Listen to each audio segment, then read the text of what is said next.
Welcome. I'm happy to be here today with Julie Todaro, a candidate for ALA president for this year. I'm Debbie Ferris from the School of Information at San Jose State University. I'm the faculty advisor for our ALA student chapter, and we're very happy to have Julie here today to talk about her platform and why she's running for ALA president. I'd like to do a brief introduction and let you know a little bit more about Julie Todaro. She's been a library manager for over 30 years, and she has experience in all types of libraries and library settings. She is a dean in a community college library, and she consults, presents workshops, and she's an author and a frequent presenter at association conferences and in organizational settings. Julie, we are very happy to be able to hear from you, and I'll turn the time over to you so you can share some important points about why you're running for ALA president this year. Thank you so much, Debbie. I've taught library school in many places for many years on and off. I was full-time at the University of Michigan, which were some of my happiest years working directly with students, and then I've served adjunct in a variety of places as well. So I'm hopeful I know my audience. It's exciting to have people starting out in their career who are interested in the profession in general. And one of the main things I want to do today, obviously, is talk about myself, but I really want to encourage people to vote. And while it is possible for them to use their association membership in a variety of ways, the fact that it is so inexpensive and the fact that you can get involved in the association for a period of time and really get a sense of what it can do for you as a professional is extremely important. And I mean that in general. California Library Association, ACES, Information Science Associations, whatever you're going for, as well as ALA, it's just critical to become immersed during library school, because it gives you the educational infrastructure to understand and really appreciate what's going on. So I'm thrilled that I get the opportunity to share information with the students today. I have an interesting question. Everyone says to me, why on earth are you doing this? And my answer typically is that my career has really been one where I've focused on service. I've really enjoyed the networks that I have been able to create over the years. And I will tell people, and this is not hyperbole on my part, literally I am where I am today, and which is where I want to be, because of the association connections that I made starting at the very first part of my career. The majority of my unique opportunities have come not only from looking into service and seeing where I might fit in, but from connecting with those people across the country and, of course, across the world in many cases, and getting to know people, finding out what my expertise is, and how people can use it, and how then I can repurpose it. So not only I'm a better professional, but that my constituents benefit from this. I will tell you that it is the single greatest way to move among types of libraries. So if your goal is to start out as one type of librarian and be another, or you end up starting out in school and you want to move to public children's, there are lots of issues with people about experience. But if you have that network established for you and that knowledge base from association work, it is 100 times easier to be able to transition among different types of libraries. In fact, associations really have several focuses, and one of the focuses that I really appreciate is that they have not only functional and type of library activities, but they also have activities that are based on multi-environments. So, for example, the LAMA organization is for managers across all types of libraries. LERT is for educators and teachers interested in teaching and learning content across all types of libraries. So to be able to sit in those forums and produce work and discuss and create your professional network with people among different types of libraries really enriches what you do.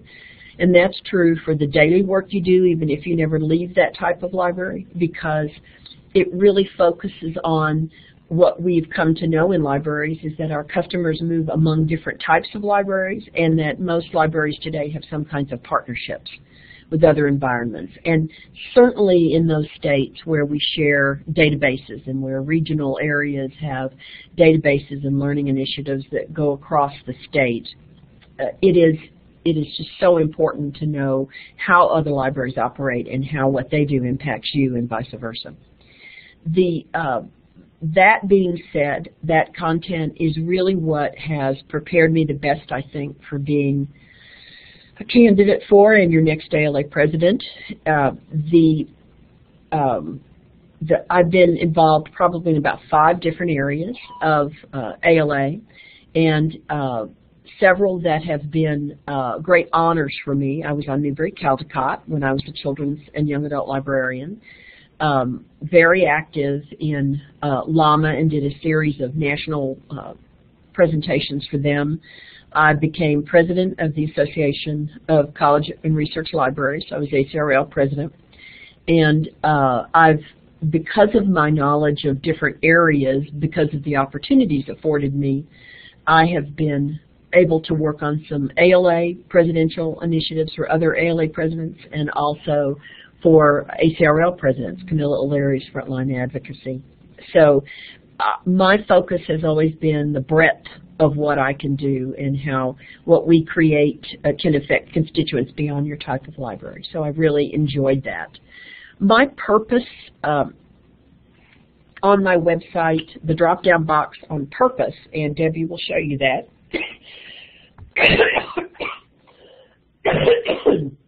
Excuse me.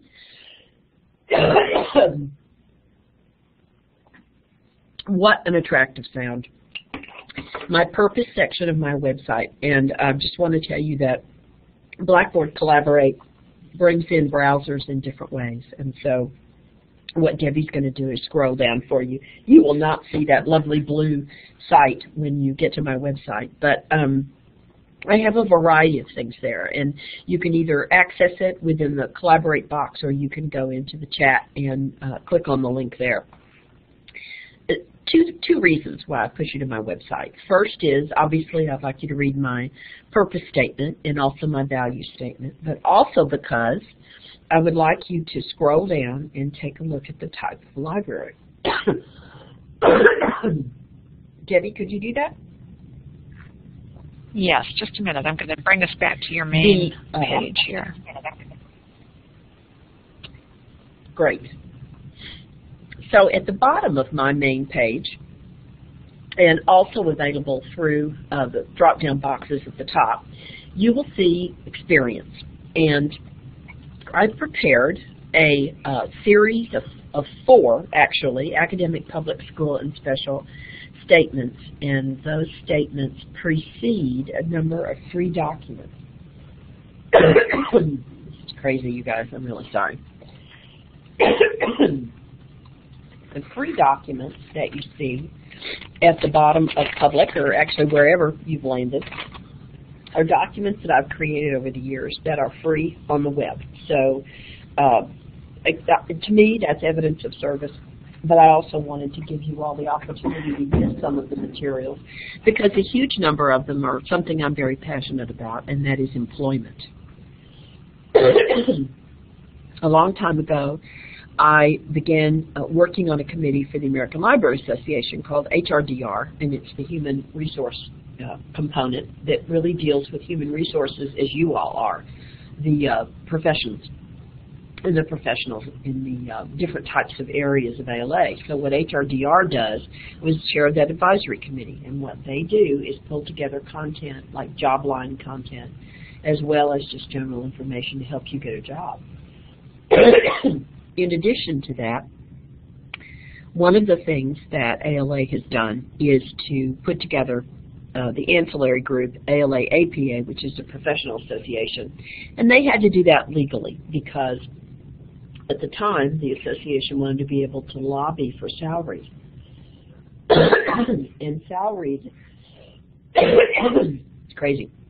Salaries are not able to be a part of a discussion for different types of organizations. So the 501c3 that ALA is couldn't handle that discussion legally. The IRS prohibits that.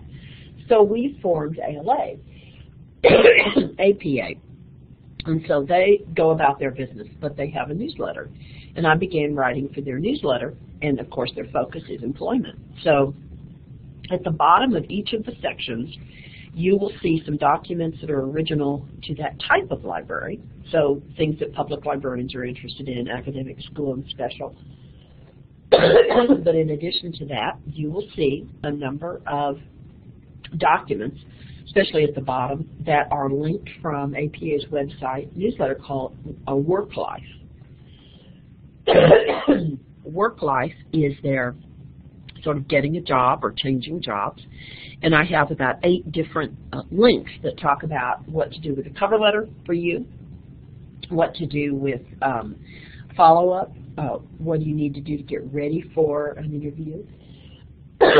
In addition to that, because of my candidacy, I was approached by 2 web environments that I think are very good. They're blogs on hiring. One is called hiringlibrarians.com, and the other is called I Need a Library Job, those initials, INALJ. Both of these blogs have tens of thousands of hits annually, and what they do is carry our Q&A that deals specifically with how we feel about employment and how important it is to work with new professionals and professionals who want to move among different jobs. But in addition to that, they have a Q&A that deals specifically with sort of topical ones. So, for example, this last week for I Need a Library Job, we blogged on portfolios. When you go forward to get a job, should you take a portfolio? Should you send a follow-up portfolio? The week before, we blogged on thank you notes. How do they work with a job? So my focus for many years has been on sharing other people's expertise with them, my expertise, and in pulling together a body of work that helps people or helps professionals. So while my service is clearly for a variety of different things that work with the institutions I've worked for, they're also for librarians in general. Any library school student, excuse me, I'm so sorry. Any library school student, anyone who's a first-year professional, anyone who's interested in part-time work. So I love the fact that I can hire people, but I also love the fact that we can share some experience with them. So my candidacy is focused on the librarian, and I have one strong initiative that is not particularly original, but there's very little work on it. And what it's about is focusing on the expertise and value of the librarian. Now, associations and institutions have done well, I think, pulling together content on the value of libraries, and this is something we've been working on for a long time across the country. Florida has a great document. Texas has a good document. A number of states have weighted on this. ACRL created a value of the library document, which is extraordinary. So what I want to do is build on the concept of value and the importance of talking value and worth, beyond the intrinsic, of course, and really looking at that for all types of librarians. So that's my focus. How to lead yourself, how to lead putting yourself out in front. And this is something that I think people, and I feel librarians, this very much so, are people who are modest about their accomplishments, and they focus on their constituents and pushing their libraries out in front. And I think that a number of people have begun to do this and have done this their entire careers and for the history of ALA. But what I want to do is provide content that everyone can use in a variety of settings, so that the value of the children's librarian in the community, value of the school librarian in the school, standardized testing, the value of academic librarians in the academy, value of special librarians in the corporate setting or the state agency setting. So again, beyond the intrinsic value that we would hope everyone would recognize for us, I want to provide the kind of content that ALA has been able to do, as well as other state associations, on the value of the individual. So when you look at my purpose statement and it talks about leadership, I want librarians to lead. I think they already do. And I think they lead well about their services and resources, and now I want to throw into that mix content that will allow them to lead, putting themselves out there and articulating the kind of expertise that they learn in library school and they learn through continuing education and use throughout their professional career. Debbie, do you have questions? Or Julia joined us. Hi, Julia. Any questions? Thank you so much, Julie. And I really want to apologize. I know you're recovering from being ill, and we're just glad that you're able to speak today, and I'm sorry about the... Well, it's not a charming sound here. Do you have any questions, Debbie? You said some students had sent you some questions, or any questions you might have. I have one for you. You had some good encouragement to students to get involved in ALA. Please. Do you have any specific ideas of where they can start with getting involved in that large organization? Okay, yes. Not only does ALA have new member orientation, which is one of the things you want to look for, and it could be couched under new member orientation, it could be couched under first-time attendees, because you can be new to the group, you can be new to the conference that you're going to, you can be new to the profession, and those content pieces are valuable for you. They typically start at the beginning day, the opening day. Many groups have mentor possibilities so that you can be connected with someone, not for all the conference, but for part of the conference, and you can pick a mentor by content area. And then, not only does ALA do this in the big scale, but then an individual division you're in. If you're interested in YALSA has a mentor program. The whole concept of mentorship is critical. And several, ACRL, for example, is one of those several, has a new members orientation. And it's not just the first time. Sometimes it takes a while to get ensconced in something. So definitely, think of yourself as new if you're in the profession a year or two. So definitely look for those first time at conference new things, both on the big scale and on the smaller scale. I would encourage people to start with those. And then the second thing is to join the ongoing mentor Thank you very much. Here's another question for you.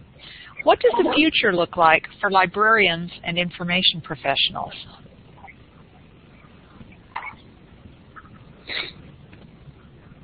That's a huge question. I think we have more niches than ever before for what we do. And the whole concept of technological infrastructure for information provides us with a great deal more than it used to. And I think more people know the value of what we do, indexing, abstracting, organizing information, finding information. And one of the things that I've found is our most strength here is really creating pathfinders that are subject, discipline-specific pathfinders for people. So I think the profession is even broader than one might imagine it to be. I will tell you that I would advise people going into library school to take at least 2 tracks, that they realize that they may segue into their second track or their primary love, possibly not in their first job, that they may need to move around in order to get what they need or move among institutions, and that they can take a job that they think is less than they want it to be and then build up that content for the direction they're going in.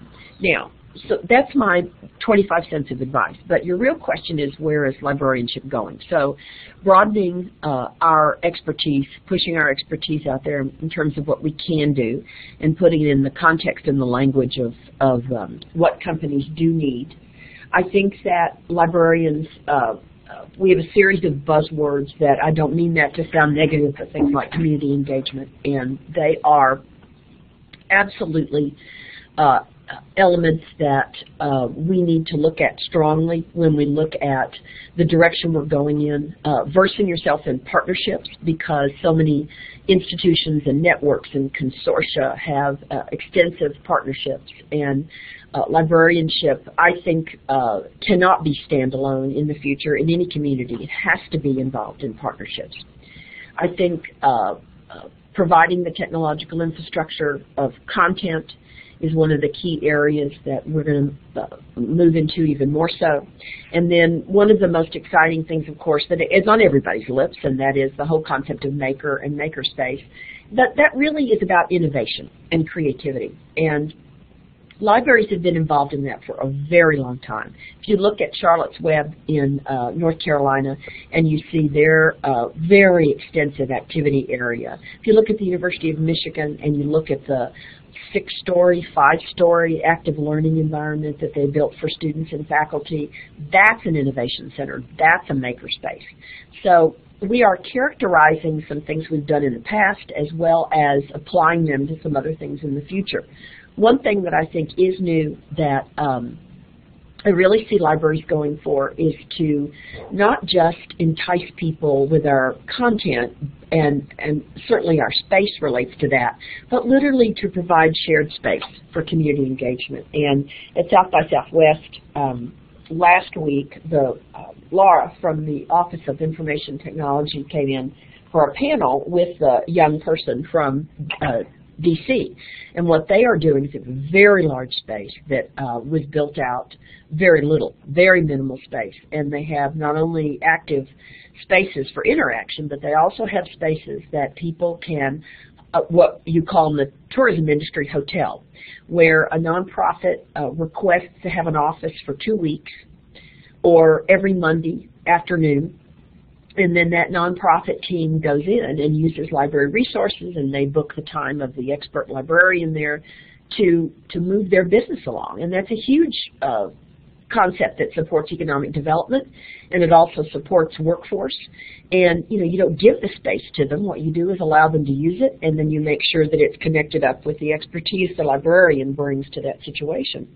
So I see clearly expanded community engagement, more relationships that are partnerships in general, more relationships that really speak to the strengths that librarians bring to the table in an entrepreneurial discussion.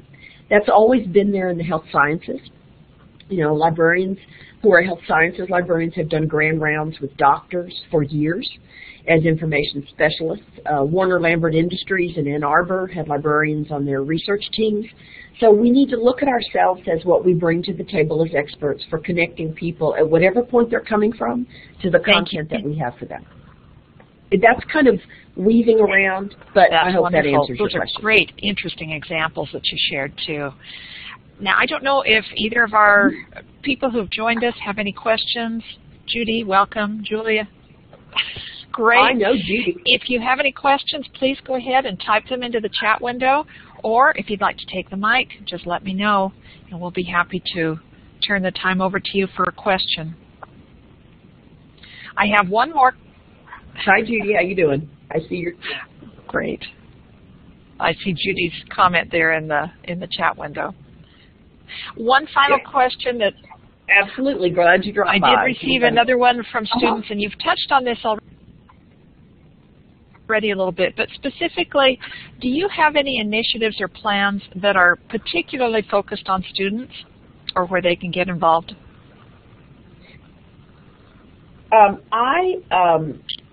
My plan is to have teams that represent every area of the association. And wait for it, because I realize that there's not a separate student voice in the association except for student chapters, which are a critical part of the infrastructure.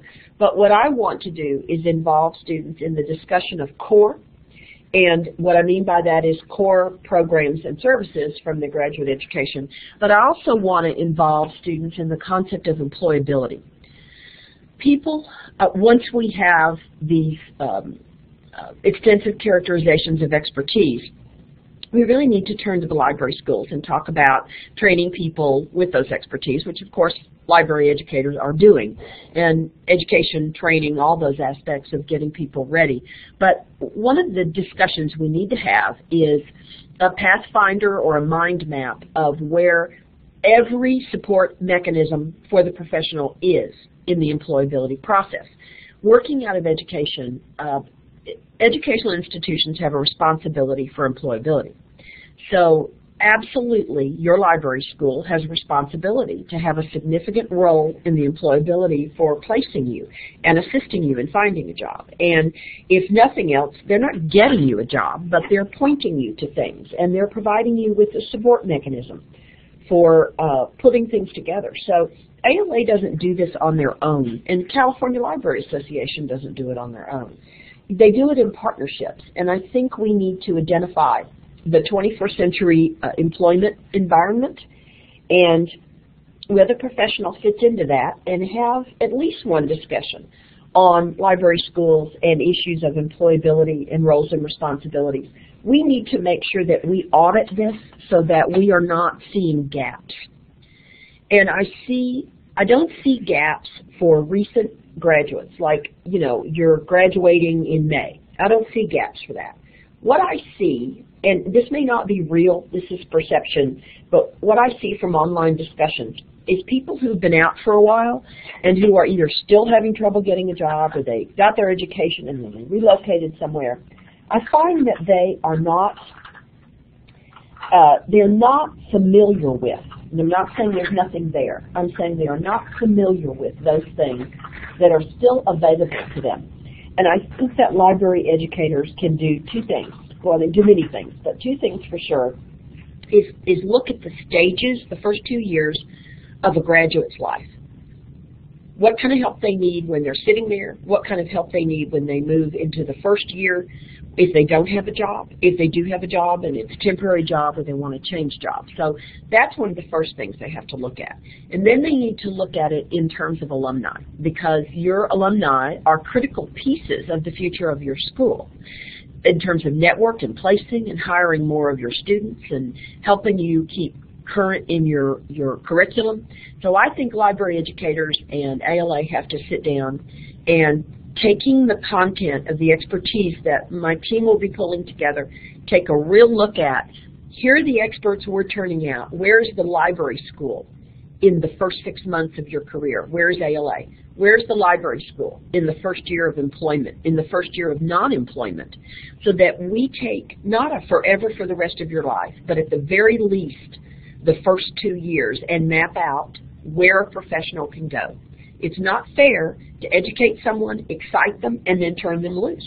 Because even though we can do a lot of things electronically, and even though they can keep in touch with people on far more significant levels than they did before, I would need guidance. I would still need guidance, and I still use a network of people when we're talking about hiring. So that's my particular interest. I want to keep it manageable, because we all know that ALA presidents have 3 years, 2 years for sure, and they have a team of people, but we need to make sure that initiatives are doable and have clear products. And so I'm very interested in the first 2 years of a professional and the responsibility that these different pieces of launching years of professional have. Thank you so much. Well, we're coming close to the end of our time, so I'll turn it back to you for a concluding statement, and then we'll wrap up. Thanks, Julie. Great. Well, when you build this, now that I've really thought back on what I've said, you should have people interested in employment listen to this. The other thing I want to point you to is the hiring librarians questions and answers that I did. I literally went through the ALA website and I pulled out all those things that new students, new graduates should use on the website. So your school may already be sharing this with people, but absolutely you might want to let people see this for recent graduates as well. So I'm interested in being your president. I'm interested in creating things that people can use automatically. I'm interested in making an impact within the profession, and I think that being able to market professionals just increases us in terms of our value exponentially in our audience. We want to take advantage of all of those opportunities that are going to be out there for any president. And I think my concept of leading with your own expertise is very doable in the period of time I have, and it means there's a role to play for every aspect of the association to make sure that we get those global competencies in for expertise, those things that really help us in the 21st century world. So vote for me. That's it. And thank you very much to the school for making this opportunity. And thank you, Julie, for your time and your expertise. Thanks to our people who logged in today to join us. And with that, we'll wrap up our session. Thanks.